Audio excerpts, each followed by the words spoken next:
Hi, I'm Cassandra from the WSU Department of Chemistry, and in this video I'm going to help you with the calculations for the analysis of bleach post-lab.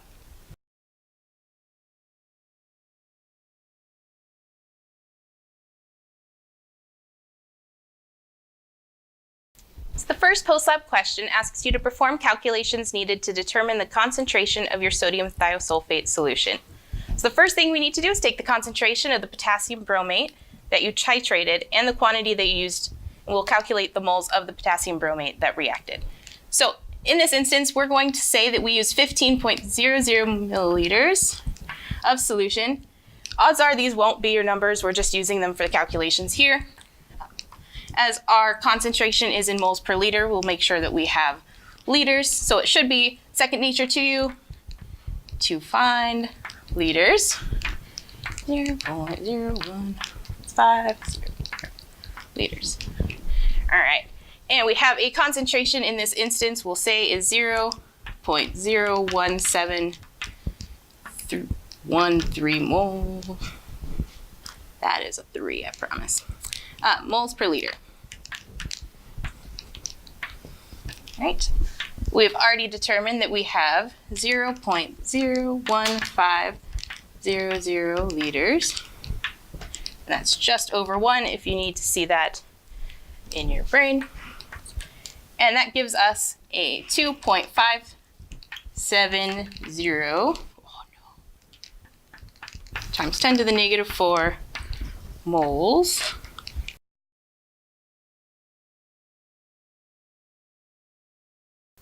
All right, so we found our moles of potassium bromate. If you look back in your background, you should see the reactions. So we will need to look at the potassium bromate with the iodide to find the molar ratio. If we're back looking, we have 3 moles of iodine produced for every 1 potassium bromate. All right, doing these calculations, we get 7.709 times 10 to the negative 4 moles. And it's important to note that this is moles of I2. All right, so looking at our next reaction, we can now compare I2 to the thiosulfate. So with the reaction stoichiometry, we have 2 moles of thiosulfate for every 1 I2. All right, so doing those calculations, you should get 1.542 times 10 to the negative 3 moles of thiosulfate.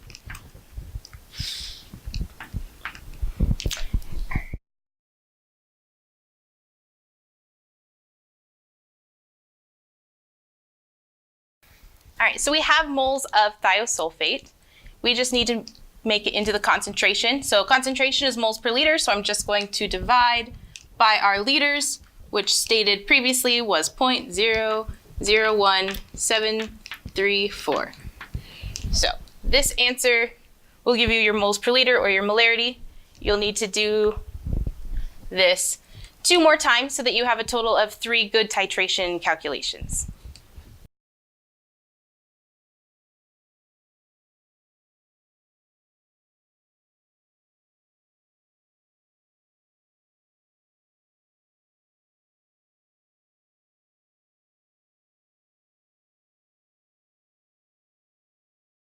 Post-lab question 3 asks you to perform the calculations needed to determine the mass percent of sodium hypochlorite in the bleach that you analyzed. So for this example, let's say we have 13.48 milliliters, or for our case, we'll just start it out in liters, so 0.01348 liters. All right, and so this is our thiosulfate solution, which we titrated the iodine and produced by adding excess iodine to 15 milliliters of the bleach or sodium hypochlorite solution. So first we need to find the moles. This is liters, by the way. So using the molarity that we previously determined, we can say we have 0.08893, and this is moles per liter. So doing these calculations, you should find that you have 0.001199 moles of the thiosulfate.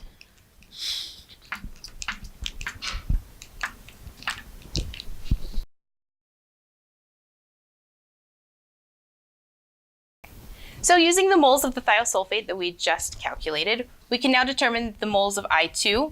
Again, going back to the background to look at the reactions that you were given. So we will find that you have 1 mole of I2 for every 2 moles of thiosulfate. Okay. So doing this calculation, you should find 5.995 times 10 to the negative 4 moles of I2. Right. So as a reminder, this number here represents the quantity of I2 that was produced from the reaction of the sodium hypochlorite and the excess iodide. So we must now convert our I2 into sodium hypochlorite.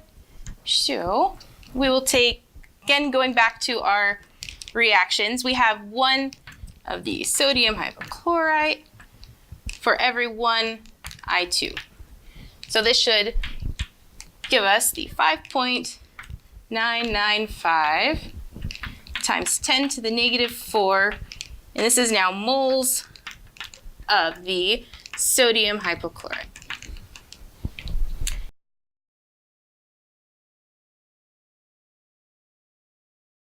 All right, so our next step is to find the concentration. So as we've done before, we're just going to divide our moles by the liters. So in this instance, we're going to say that it was 0.01500 liters. So doing this calculation, you should find 0.03997.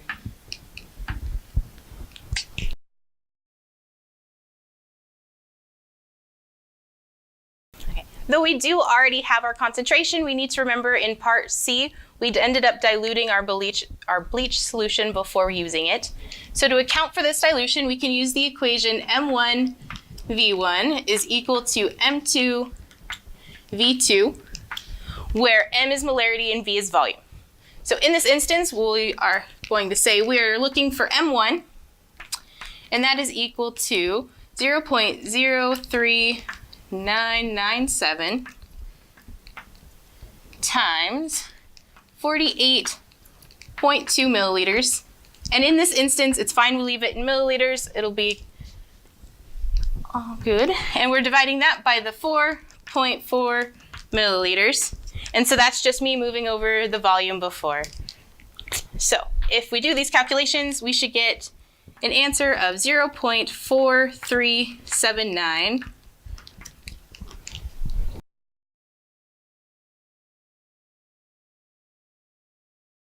Now that we have the solution's concentration and molarity, we really need it in the mass percent. So we need to, in a sense, convert the bleach's solution's concentration and molarity to a mass percent of sodium hypochlorite. So first we need to determine how many moles of sodium hypochlorite are present in 1 liter of solution. So we have a sodium's concentration, the sodium hypochlorite solution, is 0.4379, and that's in moles per liter. And we just mentioned we're going to find in 1 liter. So that should give us 0.4379 moles. All right, so each liter contains 0.4379 moles of the sodium hypochlorite. All right, so we have found the moles of the sodium hypochlorite, but as we're looking for mass percent, we must first find mass. So using the molar mass of we have 74.4 grams per mole. So doing these calculations, you should receive 32.60 grams of our sodium hypochlorite. And as a reminder, this is how many grams are in 1 liter of our solution.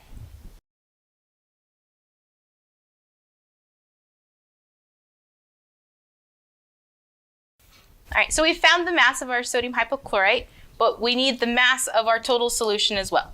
So as we said before, we're assuming 1 liter of solution. Okay, and we're going to assume that the density is the same as water, so 0.998 grams. per 1 milliliter. All right, so doing this math, you should end up with 998 grams, and this is for the solution in total. So the last part is just to make it into a percent. So we have 32.60 grams, which that was our sodium hypochlorite we've already found, divided by our total solution mass, and times that by 100%, which should give you 3.27%. Right. And you'll just need to repeat these calculations 2 more times, so you have a total of three calculations for your good trials. To round out the calculations for this post-lab, question 4 asks you to find the standard deviation and to calculate the average. In addition, you'll need to find the range. If you have forgotten or need a reminder on how to do this, the previous video is a great resource. Finally, in discussion question 2 asks you to compare the calculated sodium hypochlorite solution to the concentration on the bottle.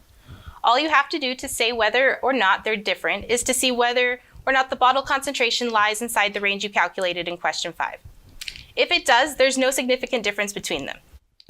All right, and that's how you do the calculations for the analysis of bleach post-lab. I hope this was helpful.